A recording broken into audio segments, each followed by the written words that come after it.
Hey everybody, my name is Stacia and welcome back to my channel. Today I am starting a horror anticipated releases reading vlog.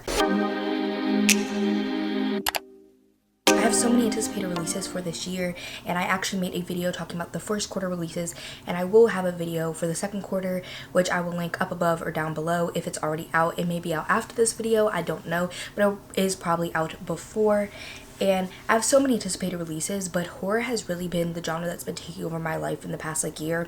I've always loved horror, Halloween, horror movies, all of that type of stuff, and I've always liked horror books, but I'm starting to get more into them now that I'm becoming an adult, and it's becoming like the primary genre that I want to read. So I thought I would pick 5 of my anticipated releases and talk about them. I think most of these were on my anticipated releases list. I know at least one was not because I didn't hear about it, but now it's on here, and I actually have 3 here physically with me of the 5. The first one is episode 13. I'm super excited for this one because I love Stuff for the Children by Craig DeLuey, which is this author, and I've heard mostly good things, like low 4 stars as an average from my friends, but this one just sounds so good. It's like kind of like a paranormal documentary, and it is a little chunky, but I just love Craig DeLuey, so I'm really excited for this one. The next one that I have is The Trees Grew Because I Bled There by Eric LaRocca.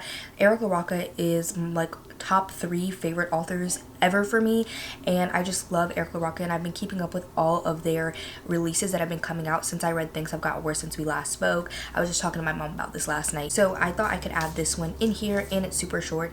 This one is one that I will definitely have to read physically because there's no audiobook, but as I said, it's super short, and I got the Barnes & Noble edition, so it's signed. Let me show y'all. Ooh, there it is. I just absolutely adore Eric's work. Everything that they write, I just pick up immediately, and I actually plan on doing a guide to Eric LaRocca later on this year after their full novel comes out in June. I literally have no idea what this one is about, but we'll talk about it more. I like to do my synopses for books in a reading vlog as I'm reading the book and not like all of them in the beginning. And then the last one that I have physically is Lone Woman by Victor LaValle. I wasn't originally going to put this one in the reading vlog, but I decided to because I picked it up from Book of the Month, and as of now it has not come out yet, so there's no audiobook as of now, but this one will probably be one of the last ones I get to.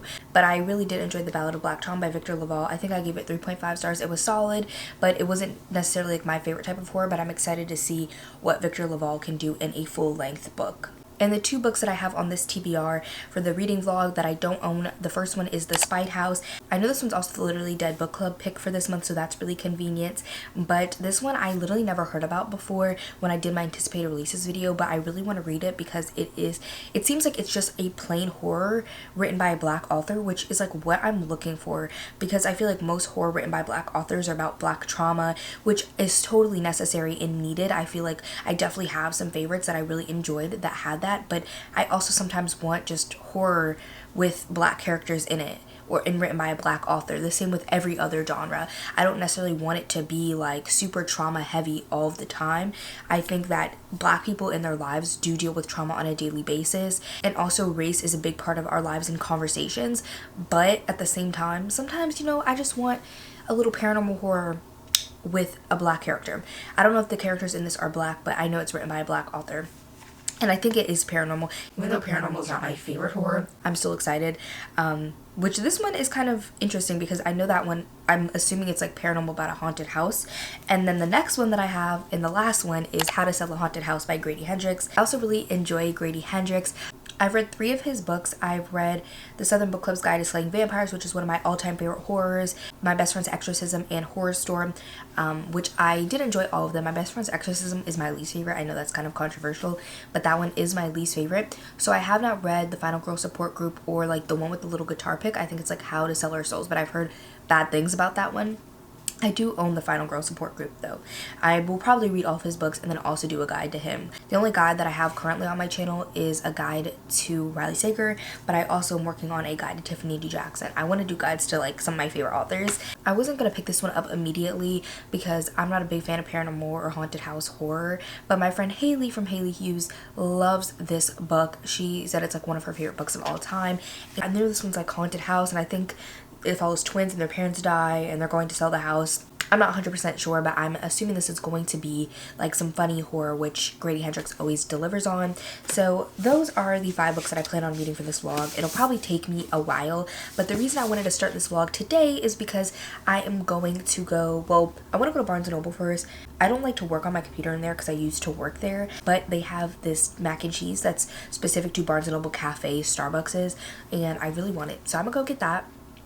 And then I'm going to go to an actual normal Starbucks, plus they close later at 10. It's already like almost 5 p.m. today. It just doesn't seem like it because it's super bright outside, because the clock just changed a couple days ago. When I'm there, I could see if they have the Spite House or How to Sell a Haunted House, but I don't know if I'm gonna love either of those because they're paranormal, and so I don't want to buy them like full price Barnes & Noble price, because like if I really want them, I could just buy them on Amazon for like $10 cheaper than getting them in person at Barnes & Noble. So we'll see, but as I said, I wanted to start this reading vlog because I'm going to do some work at Barnes & Noble / Starbucks, and this work is for my remote job, and it's kind of like mindless work. It's not mindless, but I can like watch videos or listen to audiobooks while doing it. So I am going to try and decide an audiobook with y'all. So this one's already out because there's no audiobook. This one's not out yet, so there's no audiobook. So I have How to Sell a Haunted House, The Spite House, and episode 13. I know I have episode 13 in The Spite House on hold at my library, but they are so far out, like they would never probably come in time for this reading vlog. It says The Spite House will come in 5 weeks, and episode 13 will come in 6 weeks. So let me go look at Audible. So The Spite House is 11 hours. Episode 13, despite looking so big, it's only 10 hours. And I'm gonna look at How to Sell a Haunted House. And I might just start with that one just because the other two, there is a possibility that they could come in, especially The Spite House, because I've gone from position 10 to position 5. For episode 13, I've only gone from position 9 to 6. So there, and it said 5 weeks, but sometimes when I place holds, it'll be like gonna come in 3 weeks, and then I'll literally get it the next day. So How to Sell a Haunted House is 13 hours, which is kind of long, but I guess it'll be the best to get the longest book out the way. So I'm going to purchase that one from Audible, and so I'm going to start How to Sell a Haunted House while I'm doing all my work. And I honestly might get through a good portion of it today just because I do have like quite a bit of work to do. And I also have some videos and stuff that I need to edit, but while I'm there, I might just work on thumbnails so I can listen to more of the audiobook. Let's just head on out to Barnes & Noble / Starbucks so I can get my mac and cheese because I love that mac and cheese. It's fire bomb, the best mac and cheese I've ever had. I don't care what nobody has to say. It is the best mac and cheese. Better than Chick-fil-A mac and cheese, better than all those mac and cheeses, okay? It is the best mac and cheese, point blank, period.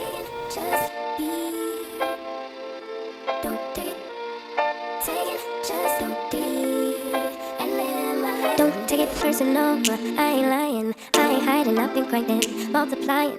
I've been trying to get my weight up, staying prayed up, meditating and taking time away. You always posting up pictures, trying to look like you're winning. I'm writing rhymes in the kitchen, soaking in moments we live in, yeah. You got the nerve to be on me, faking your life at IG. If you got my number, don't add me, cause baby, I'm on hiatus. I'm on hiatus. I'm on hiatus. Sorry if the camera quality is a little crusty, because I'm filming this on my phone. I forgot to bring my camera, and I know y'all are like super close to the wheel, but I just wanted to say that I went and they did not have either of the books I was looking for at all. The horror section there is really sad. When I used to work there, we were really trying to get them to expand the romance, which they've expanded it so much. Shelves of romance, and I love it. But then they only have like 4 little sections of horror. I know that they only have a limited amount of space, but like, who cares about the Christian gifts? Like the Christian gifts table, why do y'all have that? Just put more horror. They did have episode 13 though, and they do have another one that I'm interested in that released recently called All Hollows or something. I'll put the cover here. But yeah, and there was some guy looking at the troop, and I was like, that book is good. Here's the mac and cheese. Doesn't look like much, but it's fire. It gets real juicy, but the juice be at the bottom, or the saucy juice is hot. When I worked there, they had this spinach and feta pretzel that was like a stuffed pretzel, and I didn't think I would like it because I don't like feta, but it was like a pretzel, a normal pretzel. And now they don't have that, but they have it in a braided pretzel, so I decided I was gonna try that. And I'm gonna eat in the car because I don't like bringing like food from other places into another food establishment. But I remember like the spinach feta pretzel with the mac and cheese used to be my lunch. I would let like the juice get out the bottom, and I would like get at it with the pretzel and then like scoop it up, and it was delicious. 10 out of 10 recommend. Okay, I'm about to tear this up in the car and then go to my Starbucks to do my work. And I already started the audiobook for How to Sell a Haunted House when I was driving here, which is only like 5 minutes, so I didn't listen to that much, but I'm really liking the audiobook narrator, so we'll see. But it's been enjoyable so far. Hey, so I wanted to give y'all an update on How to Sell a Haunted House by Grady Hendrix. You could see I'm definitely over a third, but not quite halfway. I'm trying to turn down the brightness. That's definitely too low. Yes, I have a picture of me as my lock screen, so you can see I've read that much. On the speed that I'm listening to, I have about 2.5 hours left, a little over 2.5 hours, and I'm actually really liking this book so far. It hasn't been super like horror, but there has been some very classic Grady Hendrix descriptions. Some of the descriptions have definitely reminded me of some things that I read in the Southern Book Club's Guide to Slaying Vampires, which has some really disgusting scenes. If you know, you know. But this one has been very grief focused and not as horror. But we are starting to build up to it. So in How to Sell a Haunted House, we do follow two siblings. They're not twins, as I thought. They're siblings, and they are quite older, like not old, but they're at least in like their 30s to early 40s. But our main character, Louise, she is a single mom to a little girl, and one day she gets a call from her brother Mark saying that their parents were killed in an accident. So she leaves her child with the father and flies over to where her parents used to live because, you know, they need to deal with all of their estate and also, of course, their funeral. And so the house ends up being left to one of them. It's kind of a, not a twist, but I'm not going to say who it was left to just because I feel like it is a little bit of a spoiler. But regardless, they are both a part of cleaning up the house and everything like that. And their mom used to actually make these puppets slash dolls and use them for like Christian ministry. So it's like a little weird, but that's kind of like where the horror's coming in, is like the dolls are like doing stuff, I believe. They're starting to actually believe that the house is haunted, and they want to, you know, like try and expel whatever spirits are there before they sell the house. Like they have a cousin who is a realtor. She's like, I literally will not help you sell your house because it'll hurt my reputation because it's haunted. I don't think it's actually haunted, or maybe like the dolls are haunted, I'm not sure. But I don't know how I'm gonna feel about that type of horror personally. I've never read like a possessed doll or puppet horror before, but I'm really liking the discussions of grief and how different people are dealing with the grief, because you also see how our main character Louise, her daughter, how she's dealing with the death of her grandparents. And I've actually never lost any grandparents while I've been alive, because 3 of them died before I was born, and the other one I've never even met. So I've never really had that experience. So it's interesting to see. And then also like the death of my parents is like one of my biggest fears in the entire world. So this book is a little triggering for me, I would say. Most things don't trigger me, but this one's a little triggering. But I feel like it's also really realistic, not in just like the idea of grief, but also like they're talking about things that, you know, you have to deal with after people die, like planning their funeral, what to do with their body, what to do with their ashes, or what to do with their ashes if they get cremated, what to do with their house, what to do, like what else is in their will, things like that, which I find really interesting because, as I said, I've never really had anybody in my life die as I've been an adult, so I've never had to deal with anything related to that. So I find it really interesting, personally. I'm really enjoying the classic Grady Hendrix writing, and I'm excited to see how far it's going to go in the horror direction. Because as I said, not much horror has gone on so far, just some like little things, like classic like beginning haunted house things where like they turn the TV off, the TV turns back on, they turn it back off, the TV turns on, they unplug it because it keeps turning on, or like little things moving. So as I said, I'm excited to see how horror it's gonna go. So I'll probably continue reading it a little bit tonight, and I will update y'all in the morning. Hi, so I don't know how this happened. Oh dang. Sorry, I downloaded some mods for my Sims game because a lot of them broke, so I re-downloaded them, but I forgot to install them before I opened my game. I don't know how this happened, but I ended up finishing How to Sell a Haunted House by Grady Hendrix. Well, I do know. It's because I was making Sims last night and it took me 3 hours to make 2 Sims. So that's how. But I ended up finishing it and I really enjoyed it. I think I'm actually going to give it 3.5 stars. I know that's a little low, but I did really enjoy it. I enjoyed so many of the themes and discussions around like brother sisterhood, and also the discussions between like the relations of parents to child depending on like their gender and age order, and also like there was a little bit of discussions of intergenerational trauma and grief. I actually really enjoy like the grief aspects of this in the first 100 pages more than the end part, because the end part was not my favorite. If you read the synopsis, you would know this is not just like a haunted house. It does have to do with like haunted dolls, which I don't think is like my favorite at all. Haunted houses are barely my favorite, let alone haunted dolls. I think it was done in a very Grady Hendrix fashion. I really still enjoyed the way that it was done, and I think it was very fun, but it's just not my favorite. Not in movies, not in books. In movies, I think it's a little bit like more enjoyable for me just because it's like shorter and I'm less like immersed into the story, but I still did enjoy this story overall. That's why I'm giving it 3.5. It's not a 2.5, it's not a 3, it's a 3.5 because Grady Hendrix had his classic writing, had some really disgusting scenes, and there was some brutal moments. There's just like one part in this book that if you remember with the arm had me, okay? But I really enjoyed the discussions. I don't have a brother, like a blood brother. I only have my brother-in-law. My brother-in-law and I, we have a great relationship. And I think that if I had an actual brother, I think that I could relate to this book more, but I don't. So I don't know what that relationship is like. I just think that this book had a lot of commentary that I enjoyed, and it was like super funny and like lighthearted, but also had really graphic scenes. How Grady Hendrix always does. Like he does this so well in every book. The mixture between like lightheartedness and like kind of being ridiculous, like a haunted doll, like what? And then also like, you know, like some gruesome scenes that are really actually gross and disgusting. I think he does that in such an amazing way. I just don't think this horror was particularly for me, but I would definitely recommend it if you like haunted houses or hauntings or anything like that. I think you would really enjoy this book.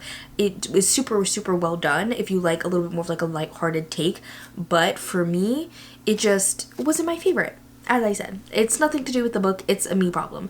I know some of my friends really enjoyed this, and I know somebody else, they said that they didn't really like the first 100 pages, but they enjoyed the rest of it. I'm the opposite. And then I know like some of my friends, like Haley, this is one of her new favorite books of all time, but she does have a younger brother, which is the same dynamic in this book, a older sister, younger brother, so I feel like she can relate to it on a deeper level. And she also like loves Chucky so much, she dressed up as Tiffany. And I think depending on your relationship to siblings, and then also depending on what type of horror you like, you could definitely enjoy this book more or less. As I said, I'm giving it 3.5 stars. I'm actually going to play The Sims because the Growing Together expansion pack came out. I just was able to download it like 2 hours ago because the system was down, but I finally got it to download. But I was filming some videos for y'all, so yeah, but we need to decide what book we're going to do next. I did make some Sims, but I need to renovate a house and stuff, so I could definitely listen to an audiobook while doing that aspect. So I'm going to look at my app and see, I'm going to look at my Libby app and see if there's a potential one of my audiobooks could come in soon. Episode 13 and The Spite House are both 5 weeks. It says that I'm 5th in line for The Spite House. I started at 10. And I'm 5th in line for episode 13. I started at 9th. I think I'm going to purchase episode 13 because there's less copies, but I'm the same length in line away from both of them. Plus that one is like one of my most anticipated for this vlog. So it's The Spite House. I'm really excited for that one as well. And obviously Eric LaRocca. But that's what I'm going to buy. So I will come back and update y'all definitely, but probably like around a third of the way. And I'll probably be in the same position in the same clothes, just with different lighting, because I'm gonna just be playing my little game with my little mouse. So I will come back to y'all when I have an update on episode 13. Hi, so I'm back. I know that I didn't really update y'all actually. I thought I did, but I did not ever update y'all on episode 13 by Craig DeLuby. I was not that far into this, and I basically finished it all yesterday. I listened to over half of it on audiobook, and this book unfortunately for me is going to be a 2.5 star, which is making me really, really depressed because I love Craig DeLuby's other work, and I think that this could definitely work for some people, but to me the only interesting part was this much. Maybe I'll be grace, or I'll give it grace. Maybe this much. The rest of this book was very boring to me and very slow. There's no reason it had to be 450 pages. This could have been cut down to 300 pages, and I think it would have improved the book greatly, or even 250. In this, we follow a husband and wife team that teams up with 3 other people for this TV show called Fade to Black, where they investigate like haunted places. So we have like 2 camera crews and then an actress and then the husband and wife team, and the wife is like super into science, doesn't believe in ghosts, and the husband is very into ghosts and believes in them because of experience he had as a child. And so we are following kind of like their journals, and then there's also like footage that is in here. You can see like this is like footage and it's being like summarized of what's happening, so it's mostly that, but then there's also like other bits of multimedia in here, or mixed media. Like this is a file, there's also some text messages and stuff like that. And so I really liked the way that this ended. I will say, I'm going to start off with that. I really liked the way that this ended. If not, it would have definitely been like a 2-star for me, which is why I'm giving it 2.5. Because that's average. It's in the middle. Because the ending was actually really good. I think it's really giving like as above, so below. If you like that movie, I would definitely recommend this book for the ending. But if you can't handle like slow plot, I wouldn't necessarily recommend this. Because there's like, until you get to that part, it's a very slow lead up. Not much is going on. It's more of like the interpersonal dynamics of the characters, and while that's fine, I do like a lot of character driven stories. I just didn't really care for the characters that much in general. They were fine, they just weren't super fleshed out for me. It was kind of them just milling about, having theories and stuff like that, and like I feel like there could have been a lot more done to like express like tension. I think that's what Craig DeLuise was trying to do, is create this tension leading up to this big event and slowly make it start from very small things, making it build up to something huge. And I feel like it just didn't do that. It was very boring, very little happened to me, and then all of a sudden, boom, there was like this really crazy explosive ending, which I did enjoy. As I said, it's giving like as above, so below, but I feel like at least like 75 to 80% of this book was very boring for me, and that's why it took me so long to read this book, because I was so bored. And then also, this is mixed media, as I said, and I was fine with the mixed media. I heard that there are footnotes. I don't see any, but I know somebody said that that was annoying them, but I don't see any. But I mostly just listened to the audiobook for this, and I do recommend it to a certain demographic of people.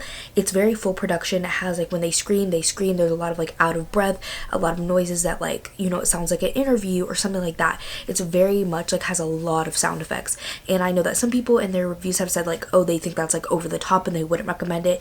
I personally enjoyed it, and I know other people haven't enjoyed kind of like the over top effects too, and I feel like if I didn't have the audiobook and it didn't have the ending, like this book would not be rated as high. I think even with the ending, if I physically read it, I would have given it a 2-star as well. So the audiobook in combination with the end really is what bumped it up to like a 2.5 for me. The writing was good. It's not reminiscent to me of Stuff for the Children by Craig DeLuise, which is the one that I've read and really loved. I feel like they're very different works, and you could put a different author's name on this book and I would have never ever connected it to his previous work. It's written completely differently, and I don't think it's necessarily due to like his writing style, but it's more of like the format that this book is in versus that is like a normal novel. So it's very difficult to tell. Maybe if I reread it one day, I'll like it better. But I do think if you like found footage, As Above, So Below, anything like that, even like haunted house stories and movies and stuff like that, I think you would like this one. I'm not a huge fan of haunted houses or anything like that. I do like found footage movies, but they're still like not my favorite movies. I do enjoy them and I think that they're well done, just because ghosts are not my favorite thing. They're not scary to me, but I find them even less scary in books than I do in movies. So I enjoy found footage movies more than I do books, I think.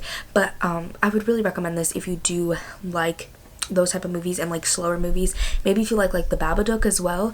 That movie, I feel like that one's a little slower. My dad fell asleep when we were watching that movie. So if you like that type of vibe, I feel like you could like this one as well.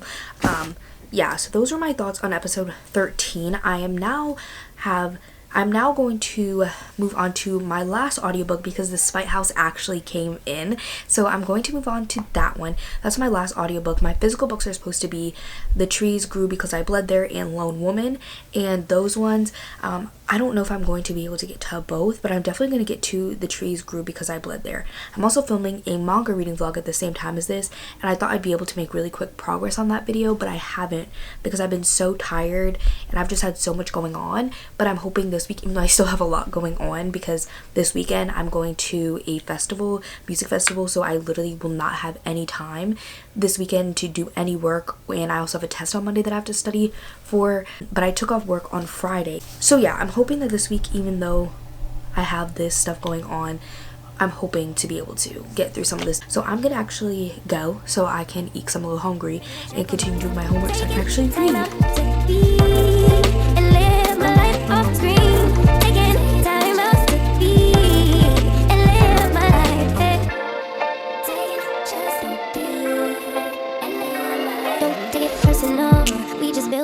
It's my season, lay foundation, make a name for generations, peace and maker, then take a break or a little vacation and chasing blues away. You always posting a picture. So I have not updated y'all in a hot minute because I was rushing to try to get work done last week because I was going to this event called Dreamville this past weekend, and I went for 2 days. I literally had no cell reception, nothing in there, and it was like an all-day thing. But Dreamville literally changed my life. I will never be the same. I'm changed on a molecular level. I know there's going to be probably some fans out there that understand who I'm talking about. I know most people that I tell, they're like, oh my god, you saw those artists? Like, cool. Like, if they're not my age, like book people and like my parents and my family and stuff like that, they're all like, okay, like, amazing. But I'm like, I literally saw on the first day, I saw City Girls. I saw Tusi for a second. Tusi brought his baby. I saw Lil Durk well up close. And then I saw Usher. And then on the second day, I saw Summer Walker, who brought out Black. I also saw Waka Flocka Flame, which I didn't think I was going to like, but I had a great time. And then Glorilla was supposed to go on, but she also came later, though. Drake pulled her out. So then I also saw J. Cole and Drake. They were like the big headliners. And then they brought out a whole bunch of random other people. Like, I think JID was there, Earth Gang was there, but that's not who we're really talking about. So Drake brought out Lil Wayne, Lil Uzi, and 21 Savage, and Glorilla finally. So I saw all those people, and it was well worth my money. Anyways, let's talk about the book. So I am around 50% of the way into The Spite House, and I thought I was gonna update y'all around a third, but then I was getting ready for Dreamville, and I literally read to almost 50%, and I'm enjoying it. In this, we follow a single father. I don't remember his name, but we follow a single father, and they haven't really discussed like where the mom is, but he basically like left his life behind with his 2 daughters and is like moving, and he's like, you know, trying to make ends meet, and he sees his advertisement for basically like a house sitter, so they like live in the house and they get to live in the house for free, and they also get paid. The dryer's going off, if you can't tell. I'm washing my sheets because after the first night of Dreamville, I literally just laid in that bed. I did not shower, so that's kind of nasty, so I needed to wash all that. But so he takes his 2 daughters and is going to go with them to the Spite House, and the people that own the house are acting a little suspicious. They do tell them about like some paranormal activity going on in the house, and we're also getting kind of perspectives of these 2 people who were in the house right before them, a couple, and they were actually paranormal investigators, and they were only in the house for like 3 days or something, and then they went to the hospital. So yeah, and one of his daughters, like more of like a teenager age, she like has insomnia and literally goes out to make money at night. But I really am enjoying this dad perspective. You can definitely tell that he like really loves his daughters, which I am really liking. Like, you barely ever get this kind of perspective in books, in my opinion. I haven't seen that many, so I'm really enjoying that, and I feel like this book is sufficiently like creating tension. Episode 13 did not create tension. Like, this is creating tension, and there's like a mystery in a way. There was a mystery in episode 13 with like the experimental group, but I don't know, it's just not the same. Like this, I'm like, okay, what happened to this couple? And I'm kind of more attached because it's a dad and his daughters, and they have so much of this past history, and they do bring up like blackness and like how that impacts them as people, but it's not like black trauma is not a central point of this book yet. Will it become later on? I don't know, because a lot of horror, black trauma is like a central theme. Like, even like When the Reckoning Comes, that takes place on a plantation. Like The Weight of Blood, I would love The Weight of Blood though, and then When the Reckoning Comes is really good. But those ones do have a lot of like black trauma embedded into this. This is kind of the horror that I'm looking for, where it's a horror with black characters and black people, and they talk about how blackness affects them on a day-to-day basis, but black trauma is not like the main central horror of the book. Like, it's horrific, I understand, but like, it's hitting a little too close to home. I think it's great that we have those, and I will definitely continue reading those, but I also want some other options personally. So I'm excited to continue on. I think it has a lot of discussions about poverty as well that we haven't fully dived into yet. It's kind of just glazing the surface, but it does have those discussions, which I'm also really enjoying because poverty disproportionately affects the black community. So yeah, and I don't know if I told you all this, but Kayla from Books and Lala, this is her book club book pick for the month. So I'm really excited to hear that discussion with everybody over on her channel, and I will talk to y'all when I either am like 75% of the way into the book or done, because I might just listen to it tonight, honestly. But I also have some other stuff I can be reading, so we'll see. But I will come back to y'all when I have an update. So I finished The Spite House. I was going to update y'all sooner, but I honestly needed to power through the book. Also, I'm in the living room, so I was tired of looking at those same four walls because I've been editing the video and I'm sick of it. But here I am. I know out here is not even that pretty either, but we do have weight. This is Helga and her man Frederick. They're from Valentine's Day, but I love them, so I had to keep them. This one's from Dollar Tree and this one is from Target, but the Target one is like, he's hefty. Like, he weighs more than Helga. Frederick weighs more than Helga. But regardless, I finished The Spite House and I am unfortunately saying that I gave it 2 stars, okay? I know in the beginning of this I was talking about, oh, it's creating tension, it's creating this and that. Like, for the first maybe 30%, I feel like there was tension, like it was sufficient exposition, okay? Like, the exposition was given what the exposition needed to give. But then 35 really percent to about the 80% mark, that almost 50% chunk was boring. There was no need for it. I think this book, even though it's considered a novella, the audiobook is like 11 hours, so I don't consider it a novella, even though it's like less than 300 pages. I don't actually know if this book is really a 2-star for me because I did read a lot of like haunting and paranormal horror books throughout this whole reading vlog, and so I feel like that might have burnt me out on them. So I'm trying to really decide if it's 2 stars or if it's 2.5 or what, but I went with 2 stars, especially after watching the live show with Books and Lala on her channel. Jessie really went over a lot of things that I agreed with. I believe they also gave it 2 stars, so I really was resonating with a lot of things that they were saying. I think that the ending was pretty good. Okay, like, I didn't really care for the ending, but there was a twist in it that had me shook and shaken. I did like the dynamic of the dad with the 2 daughters. I thought that was really interesting, but I forgot to mention in my original update that there is a lot of perspectives throughout this story, and a lot of them I did not care for. I feel like it would have been fine if we had the perspective dad with the daughters and that was it, but there's a lot of outside perspectives that I feel like just weren't necessary, and on the audiobook it didn't really distinguish when it was changing perspectives, which was really confusing and honestly made the pacing worse. I think the pacing of this book was just very off, and I think that the plot was crafted well, but the way that it was paced out just did not work for me. I think the writing was good, but again, like, this just isn't my type of horror. Like, I think the horror was fine, but for me the standouts were the dad-daughter dynamics as well as that plot twist, and I think also like the discussions of how blackness was woven into the story but it was not the main horror within the story. I really enjoyed the actual horror itself. For me was not it, as well as like the pacing, and the plot was okay. As I said, like, I think it was well crafted, but it's just not my type of plot, so that's why I gave it 2 stars, is because there were definitely elements that I enjoyed, but I did not have a good time reading this book. This book put me into a 2-week reading slump, and it was okay, like, but it really did send me into a 2-week reading slump because I did not want to read this book. But I'm also like not a DNFer. Like, I really should have DNF'd this book, but it didn't even cross my mind to DNF it. Like, I don't ever like think in my head like, oh, I should DNF this book. I know there are some people out there who are serial DNFers. I'm just not that person, because, you know, then I would have missed that plot twist, and that was honestly a pretty solid plot twist. It really got me.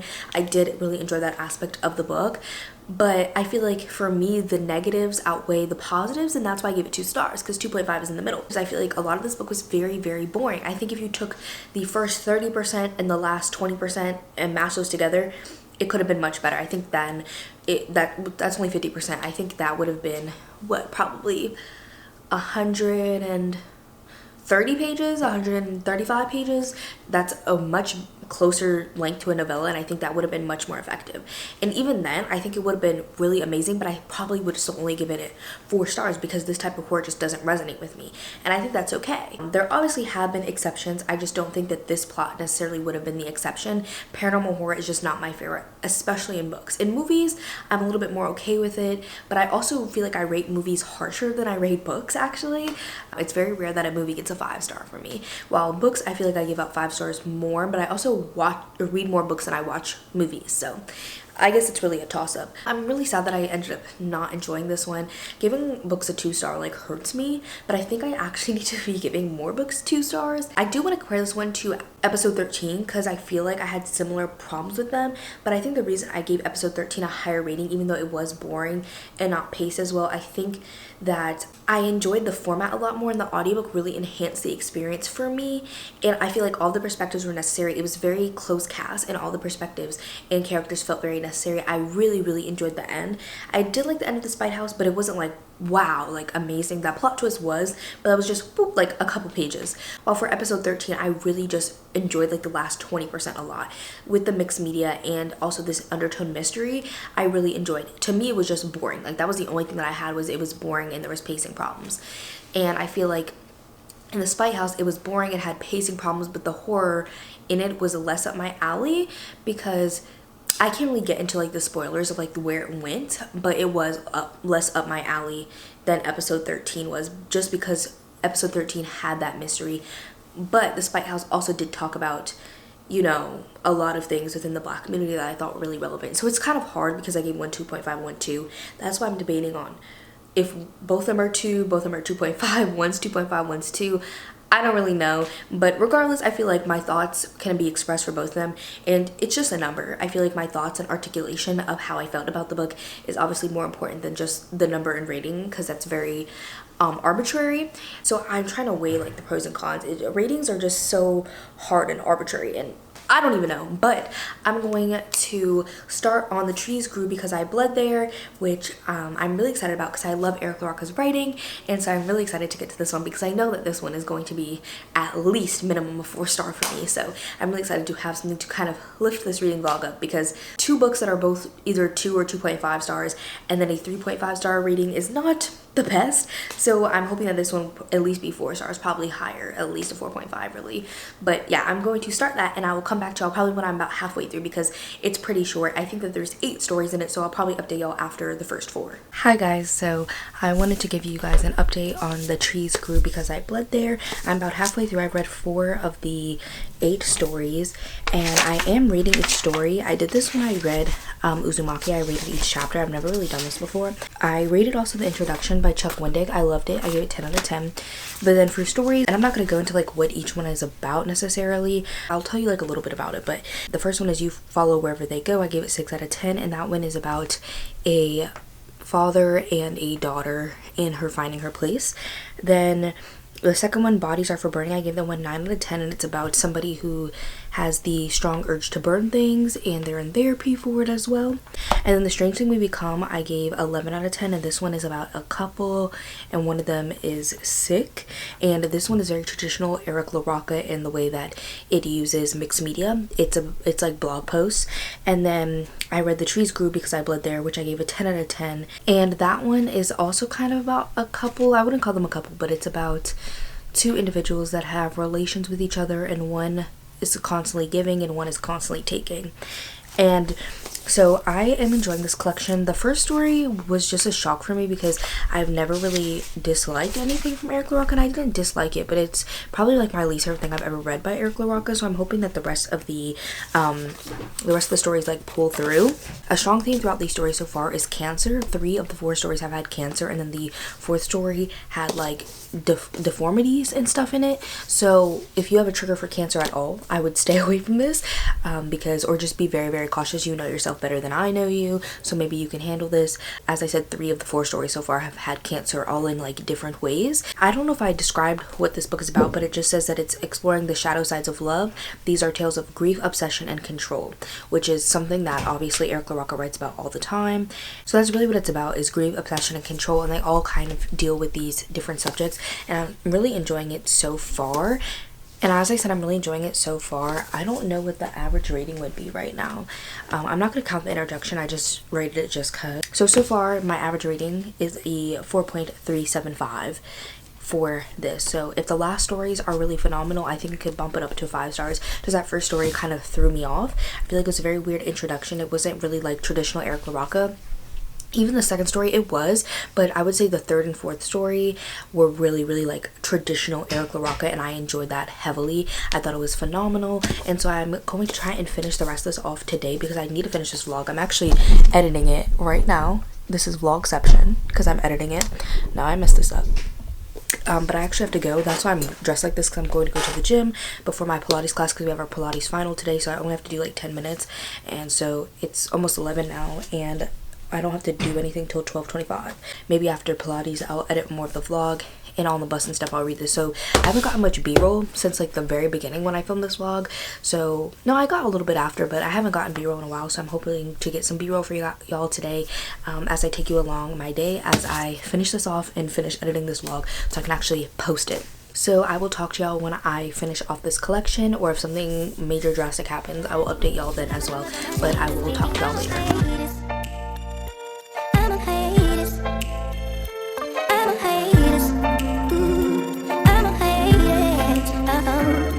Check on me. Taking time out to be and live my life off screen. Taking time out to be and live my life. I'm in a place serene and pure and free. Hey, I ain't worried about what's the wave, only worry about me. Yeah. Oh, I'm taking time out to be and live my life off screen.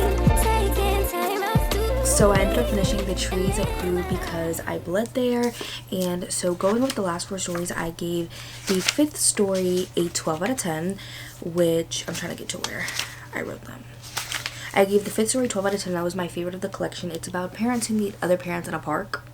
And then the 6th story I gave 7 out of 10, so that one is my second to least favorite story, and it's about a father and his daughter, and they are at a resort in South America, but it's very isolated, and they meet a clairvoyant man. And then the 7th story I gave 8.5 stars, and that one is about a daughter who starts taking care of her mother in her older age. And then the last one I gave 9 out of 10, and that one is about a father and son as they are going to look at a plot of land for his passing. And so a lot of these stories do have to do with family, parents and children. A lot of them, not every single one, but a lot of them have some sort of family relation in them, but most of them are parent to child, or like child to parent.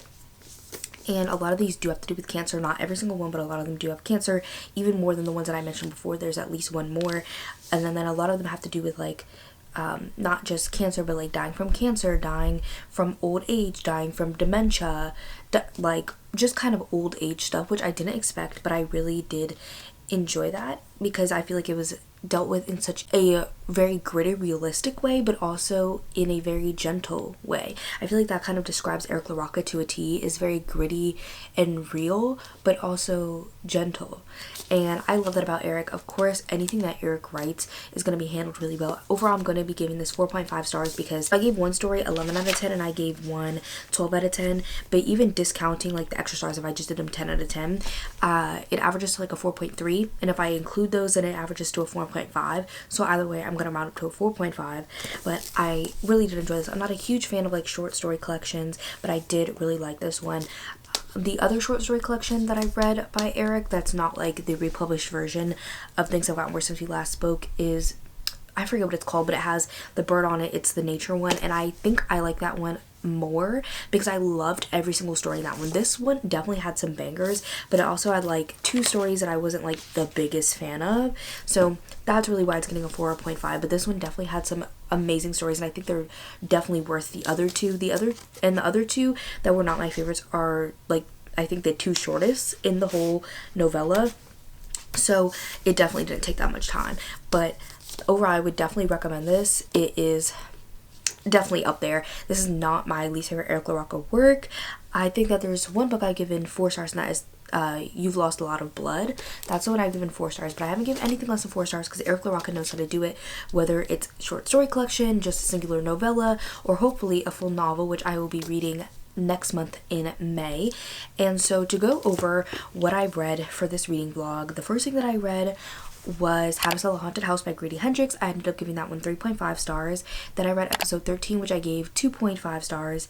And then I read The Spite House, which I gave 2 stars, but I'm kind of debating on if both of those, The Spite House and episode 13, should both be 2.5 or 2, or how I should do that, because I can't decide which one I like more, if I like them the same, but those are both around 2.5, and then this one I'm giving 4.5.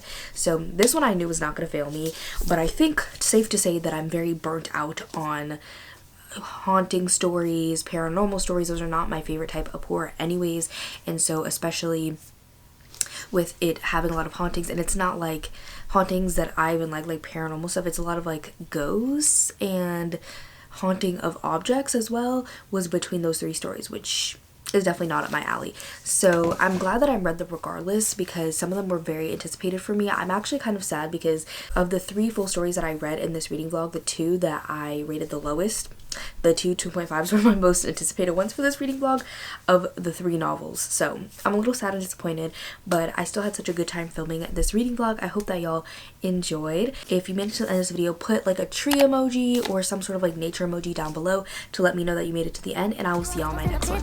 Bye everybody.